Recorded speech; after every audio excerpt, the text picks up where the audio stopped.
সাবেক মার্কিন president Donald ট্রাম্পের অবস্থানের খুব কাছাকাছি বন্দুক হামলার ঘটনা ঘটেছে। এ ঘটনার প্রতিক্রিয়ায় মার্কিন ভাইস প্রেসিডেন্ট ও ডেমোক্রেটিক প্রেসিডেন্ট প্রার্থী কমলা হ্যারিস জানিয়েছেন, ট্রাম্প নিরাপদে থাকায় তিনি খুব আনন্দিত। সামাজিক যোগাযোগ মাধ্যম এক্সে দেওয়া একটি পোস্টে তিনি এ প্রতিক্রিয়া জানান।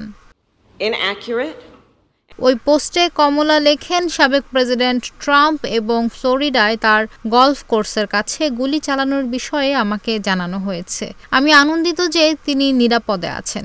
আমেরিকায় সহিংসতার কোনো স্থান নেই।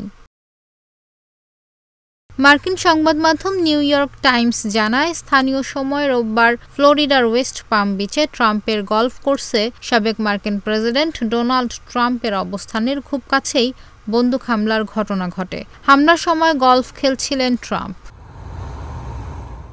মুহূর্তেই পুরো গলফ ক্লাব জুড়ে আতঙ্ক ছড়িয়ে পড়ে। ট্রাম্পকে ঘিরে রাখেন নিরাপত্তারক্ষীরা। সঙ্গে সঙ্গে সন্দেহভাজন বন্দুকধারীকে ধরতে তার পিছু নেয় সিক্রেট সার্ভিস, কিন্তু ততক্ষণে পালিয়ে যায় ওই বন্দুকধারী। ঘটনার পর পুরো এলাকা বন্ধ করে দেয় আইনশৃঙ্খলা রক্ষাকারী বাহিনী। পরে ট্রাম্পকে নিরাপদ স্থানে সরিয়ে নেওয়া হয়।